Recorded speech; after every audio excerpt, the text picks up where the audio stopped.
Rennie Park. Hurry up if it's getting dark. Won't say much and that says a lot. Hop into that old Benz, drive through that road ends. Inside Rennie Park.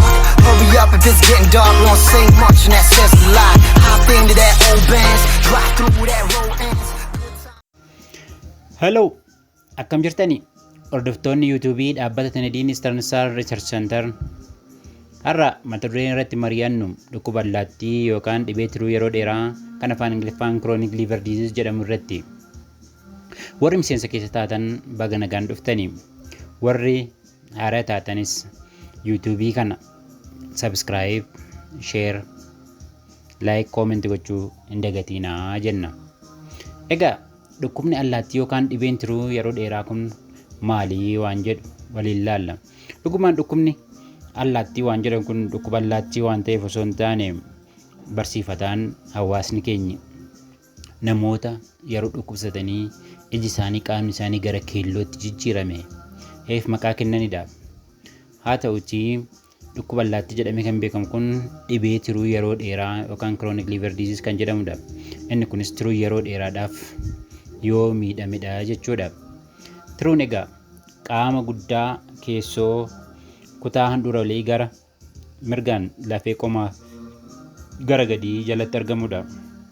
Tiruun faayidaawwan gurguddaa qaba.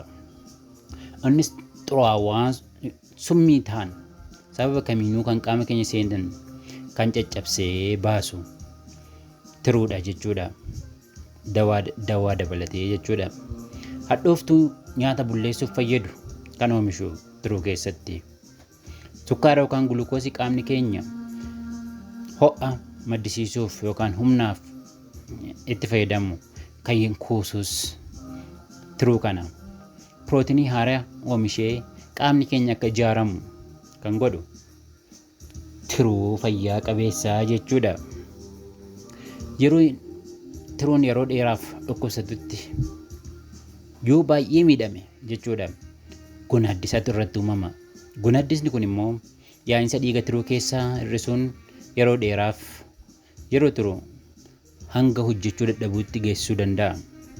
Tiruun hojjechuu dhiisa jechuun xuraawaan yookaan summiin sababa adda addaan qaama keenya keessa seenu kun qaama keenya keessa kuufata jechuudha.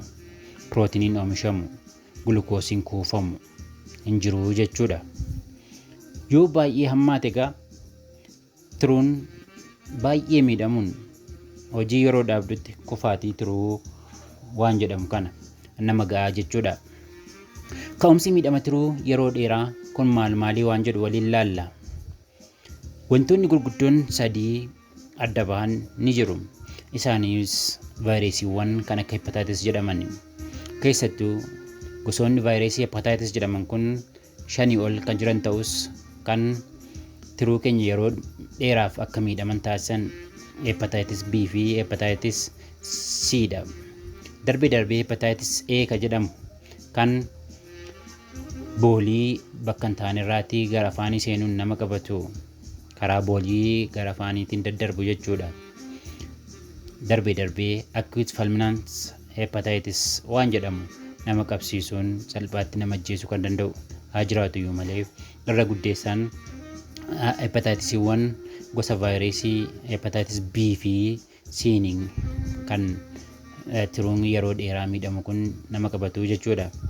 Hepatitis B dhangala'aa qaama nama vaayirasii hepatitis B qabame kanaan dhiiga dabalatee jechuudha daddarbuu kan danda'u yeroo ta'u, hepatitis C guutummaatti walqunnamtii of eeggannoo hin qabne karaa nafa saalaan darba jechuudha.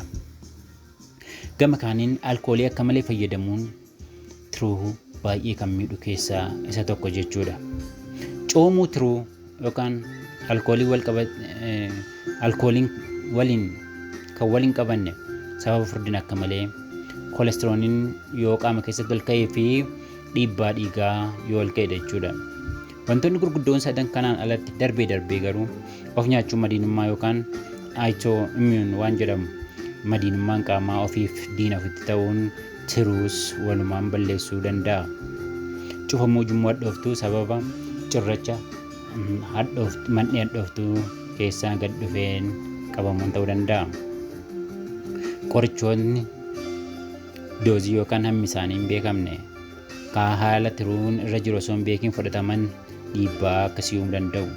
Gama kaaniin keemikaalota keessattuu aflaatooksin kan jedhamu naannoo baha Itoophiyaa kanatti naannoo godina Harargeetti CLD'n kun yookaan tiruu yeroo dheeraa miidhamuun namoonni dhufan kan baay'ata yeroo ta'u wantoota shakkaman keessaa inni tokko aflaatooksinii yookaan summii aflaatooksin jedhamu ka midhaan boolla keessa awwaaluu irraatiin nama qabatu ni jira jechuudha.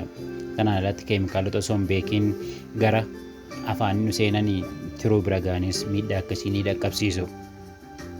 Irra deddeebiin kufaatii onnee yookaan heart failure kan jedhamu dhiiga tiruu keessatti akka kuufamu gochuunis rakkoo namatti fidan ni jira.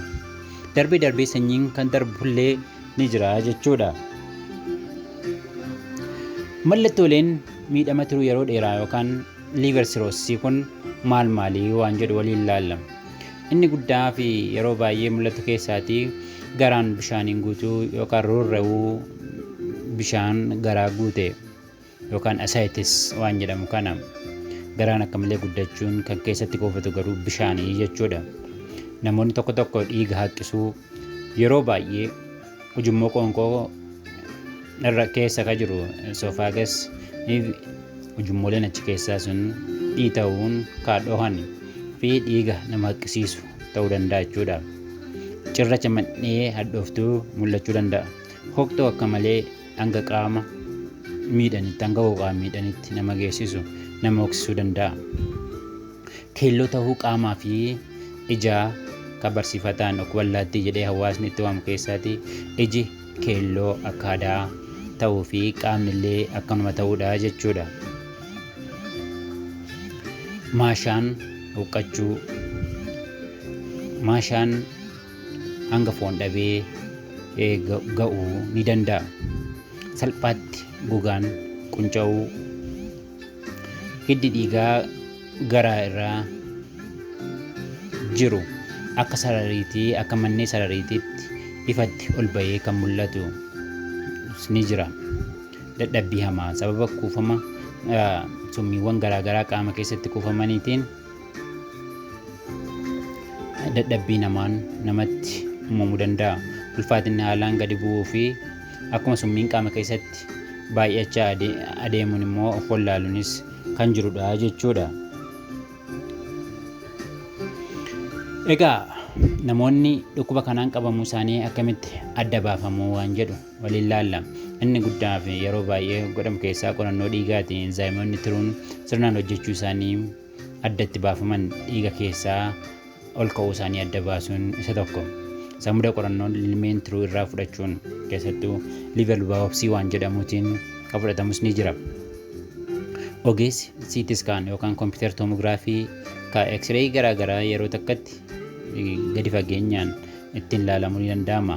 Akkasumas magnetic resonance imaging yookaan MRI fi ultrasound illee haala itti jiru sadarkaa tiruun irra jiru adda baasuudhaaf wantoota fayyadamu keessaa ta'e jechuudha. Egaa dhibee kana ofirraa ittisuun ni danda'ama waan jedhu jechuudha. Dhibee kana ofirraa ittisuun ni danda'ama.